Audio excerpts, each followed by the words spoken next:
Hello, hello. Well, everyone's been sort of messaging me, or a few people have been messaging me saying, how's it going on the farm with the coronavirus situation? And I just thought I'd do an update really, because it's kind of, you might have noticed we're doing live on Friday at 8 o'clock, me and the boys on YouTube. You can tune into that, but we do an update on the week. But of course, we've got two kids and it's a bit mad. So this is just one brief kind of update of where we're at with coronavirus and what's happening on the farm. So well, let's touch on coronavirus first of all and the situation with the farm. At the moment it's pretty well business as usual. I kind of like have pretty well a normal routine. It's not really changed that much. The only difference being I'm not going to be going out anywhere. We managed to get some online shopping. In fact, my sister-in-law had a delivery, a pick up and collect from Quedgley, so she's dropped that down. We've got a pretty good supply of food. You might know my wife's in isolation, she can't leave the house, so it really means that I've got to be really careful about going out, so that's okay. With the farm, we're kind of carrying on as normal. My main concern really is, well, a couple of concerns really. Firstly, hope me and my brother don't get it, because then I'm not sure how we're going to manage doing the milking, or you know, it's going to be difficult getting someone to come in and actually cover for us if they don't know the routine, but also if we're sick. So that's an issue I'm worried about. Probably the second one is also ordering stuff, maybe like parts or chemicals and things like that. Before the lockdown, I actually put an order in for things that I need, like silage sheet. I thought, do you know what? Could be an issue getting these, so I've actually put orders in for those quite a while ago. Some of them still haven't been delivered, but I'm pretty sure they're coming. Hello, there's a cow here, Mrs. Moo. Hello.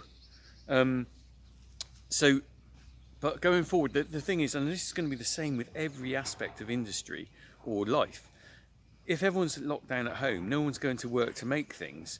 Now, that's okay for a while, but what that means is, if I want to order some dairy chemicals, they're in a stockpile somewhere in a warehouse, but potentially there might not be anyone making those chemicals or those drums, and eventually the stockpile will go, and I won't be able to get anything. So, I mean, a good example of that, I wear dairy gloves. You probably noticed I've usually got a few on me. Sometimes you see them in the video. Got these blue gloves that I wear.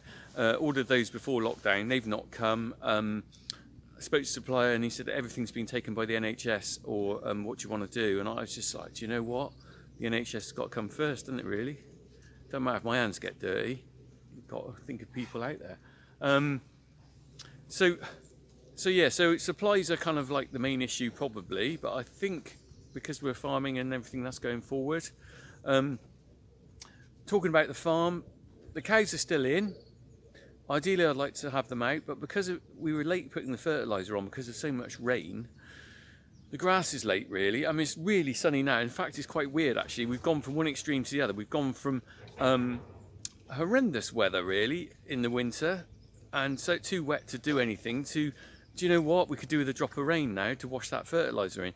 So I reckon the grass is at least a week late, because I was a week late with the fertiliser, and there's a bit of a kind of scheme here. If you let them out too early, they're a bit like kids on a buffet, they'll just gobble everything and there'll be nothing left for later. So I've got to manage the cows. They're inside, so we'll probably be another week away going out.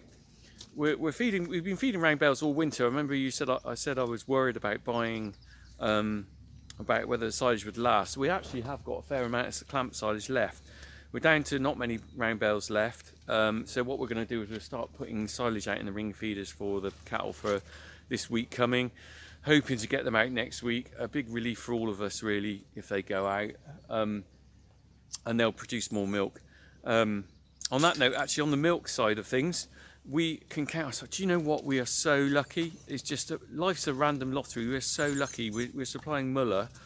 They haven't had a problem with selling the milk, because their main contracts that we go through are going to the supermarkets. In fact, they've actually increased the milk price by 1p in May a litre, which is a massive shock because they're pretty tight normally, and I don't think they're high on the league of paying. But we're lucky. You know, just life sometimes lucky. But I really feel for the guys who've been throwing milk away, and that has been happening. I know at least one farmer near me whose dairy was supplying, I won't name them, they're supplying into the catering trade. That market went, and they actually got offered 6p a litre for collection. In fact, you know what's really interesting? I've been contacted by three different BBC people. Search West or something down in Somerset. Points West have been on to me, and also BBC Radio Gloucestershire have been on to me about if I had any information I could tell them about the milk situation or new farmers.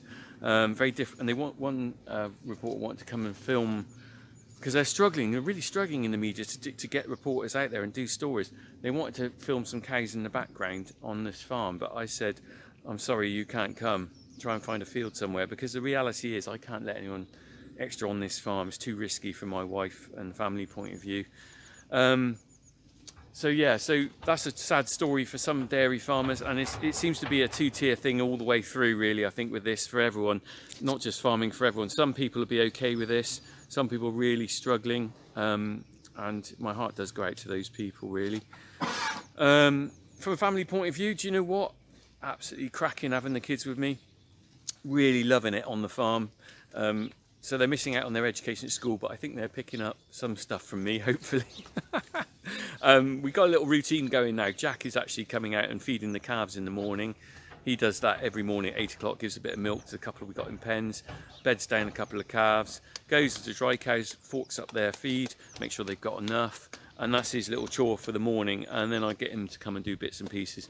Harry, on the other hand, is my company for the day if he's around, and we're in the tractor. We've been doing muck spreading and things. There is a muck spreading with video with Harry coming. You know what Harry's like, bit of a Fruit Loop.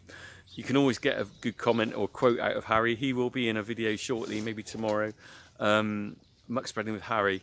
But do you know what? If there's any benefit out of this, it's having those two kids with me on the farm, because it's just a lovely bit of bonding, really, I think. And a memory they'll have forever, you know, because realistically on the weekend there's never seems to be enough time, whereas they're having a week with me or days with me on the farm doing things. I will get Jack on a tractor, even if he's not going to be that great. It will give him a chance to go on it. Oh yeah, the other thing as well, being socially isolated, I think for everyone is tricky.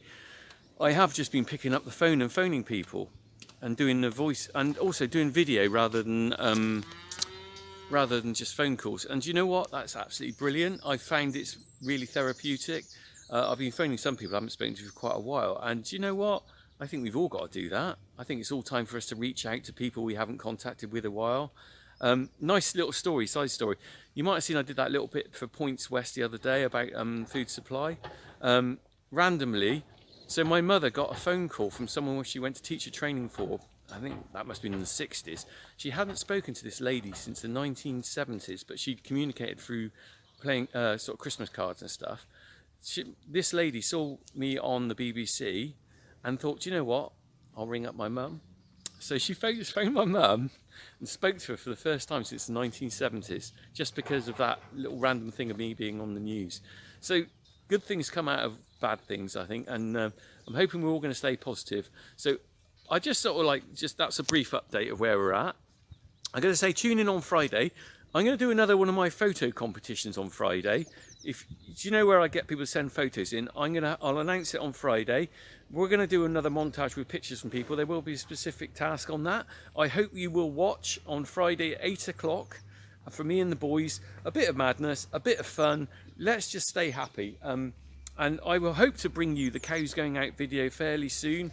But in the meantime, let's just have a little look around. I don't know, can I turn this round? Now the thing is, I'm scared of pressing any buttons in case I mess this up, because I want to get the front facing camera. But let's see if this will either cut you off or it will go to front facing camera. No, that's just taking a screenshot. Just after me and tech. Right, I'm gonna point the camera at the cows and we'll just have a look at these moos. Can you see that? So they're all wanting to go out now, and it's just a matter of waiting now till the grass is there. Right, let's have a look. 2 moos, and let's have a look. See, they've all come around me. I'm guessing you can see this okay. There you go. Let's hold it up there. Oh, by the way, the beard. They finally finished on the beard. The beard. Ooh, that's getting itchy now, and I'm feeling really like old man steptoe. It's not a look I'm going to keep forever. I don't know. I said I'd keep this till lockdown finishes, but how long's lockdown going to go for? If it goes on for flipping 6 months. This beard's going to be... I've got a beard trimmer coming because I'm going to trim these bits here, I think, and under here, because these are really scruffy. My wife thinks it looks awful, and I'm not keen on it. So it is going to go. We've got a plan with the kids. Probably going to shave half of it off. Maybe do some spraying and get it coloured, or some stickers, I don't know. We're going to have a bit of fun with it anyway, because we've got to try and keep smiling on this, haven't we? Okay, people, stay safe. Please tune in on Friday at 8 o'clock on live stream on YouTube, because we do have a bit of a laugh, and I don't think you've probably got a lot else on. Okay, stay safe. See you soon.